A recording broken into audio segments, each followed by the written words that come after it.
আজ তোমাদের সাথে শেয়ার করছি চিকেনের এমন একটা রেসিপি যেটা একবার খেলে বারবার খেতে ইচ্ছা করবে। এটা এতটা সুন্দর খেতে হয়। আর এর জন্য প্রথমেই আমি 3টে মাঝারি সাইজের পেঁয়াজকে এরকম পাতলা করে কুচিয়ে নিয়েছি। এবার এদিকে কড়াইয়ে সাদা তেলের মধ্যে পেঁয়াজটা দিয়ে গ্যাসের ফ্লেমটা মিডিয়াম ফ্লেমে রেখে দেবো এবং পেঁয়াজটা এভাবে ভাজতে থাক। ততক্ষণে অন্যদিকে একটা পেস্ট তৈরি করে নিচ্ছি, যার জন্য নিয়েছি 10 থেকে 12টা মতো রসুন, 2টো কাঁচা লঙ্কা আর অল্প একটু আদা। এবার এটার একটা স্মুথ পেস্ট তৈরি করে নিচ্ছি। তো পেস্টটা রেডি হয়ে গিয়েছে। আর এদিকে আমি 400 গ্রাম চিকেনকে খুব ভালোভাবে পরিষ্কার করে ধুয়ে নিয়েছি। এবার এর মধ্যে দিচ্ছি বেশ খানিকটা পরিমাণে কাশ্মীরি লাল লঙ্কার গুঁড়ো, 1 চামচ ধনে গুঁড়ো, হাফ চামচ জিরে গুঁড়ো, স্বাদ মতো নুন আর তৈরি করে রাখা আদা রসুন কাঁচা লঙ্কার পেস্টটা। এবার প্রথমে এই সব মশলাগুলো একসাথে মিক্সড করে নিচ্ছি। আর এক্ষেত্রে আমার বাটিটা একটু ছোট হয়ে গিয়েছিল, তাই বাটিটা আমি একটু চেঞ্জ করে নিলাম। এই চিকেনটা এভাবে থাক। আর অন্যদিকে পেঁয়াজের বেরেস্তাটাও রেডি হয়ে গিয়েছে। আর এই রেসিপিটাতে অল্প একটু আমন্ড বাদাম লাগবে, তাই 6-7টা আমন্ড বাদাম আগে থেকে আমি ভিজিয়ে রেখেছিলাম এবং খোসাটা ছাড়িয়ে নিলাম। এবার মিক্সি জারের মধ্যে বেরেস্তাটা,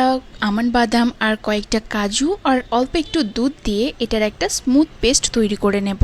তোমরা যদি চাও যে এটার সাথে দুধ না দিতে, সেক্ষেত্রে বলবো দুধটা স্কিপ করতে পারো। বেরেস্তার এই পেস্টটা রেডি হয়ে গিয়েছে। এবার ওই ম্যারিনেট চিকেনের মধ্যে দিয়ে দিচ্ছি বেশ খানিকটা পরিমাণে টক দই আর এই বেরেস্তার পেস্টটা। এবার বেশ কিছুক্ষণ সময় ধরে খুব ভালোভাবে চিকেনটাতে এই মশলাটাকে খুব ভালোভাবে মিক্স করে নেব। এবার এরই মধ্যে কয়েকটা গোটা গরম মশলা অ্যাড করে দিচ্ছি, যার মধ্যে আছে এলাচ, লবঙ্গ, দারচিনি, একটা শুকনো লঙ্কা, অল্প একটু গোলমরিচ আর একটু জয়িত্রী। বেরেস্তা ভাজার যে সাদা তেলটা ছিল, সেই সাদা তেলটাও এর মধ্যে অ্যাড করে খুব ভালোভাবে মিক্সড করে দিলাম। এবার এটাকে ঢাকা দিয়ে 1 ঘন্টার জন্য ফ্রিজে রেখে দেবো। 1 ঘন্টা হয়ে গিয়েছে। এবার এই চিকেনটা কড়াইয়ের মধ্যে দিয়ে দিলাম। তবে কড়াইটা কিন্তু আগে থেকে গরম করা নয়। তো যাই হোক, কড়াইয়ের মধ্যে চিকেনটা দিলাম আর বাটির গায়ে যেসব মশলাটা লেগেছিল সেটাও খুব ভালোভাবে এই চিকেনের মধ্যে অ্যাড করে দেবো। এবার গ্যাসের ফ্লেমটা মিডিয়াম ফ্লেমে রেখে 5 মিনিটের জন্য ঢাকা দিয়ে রেখে দেবো। 5 মিনিট পর দেখো চিকেন থেকে বেশ ভালোভাবে জল ছাড়তে শুরু করে দিয়েছে। আবার চিকেনটাকে ঢাকা দিয়ে রেখে দেবো 10 মিনিটের জন্য। প্রথম 5 মিনিটের পর সম্পূর্ণ চিকেনটা রান্না করতে গ্যাসের ফ্লেমটা কিন্তু লো ফ্লেমেই রাখতে হবে। 10 মিনিট পর দেখা যাবে চিকেনের জলটা অনেকটাই কমে গিয়েছে, তাই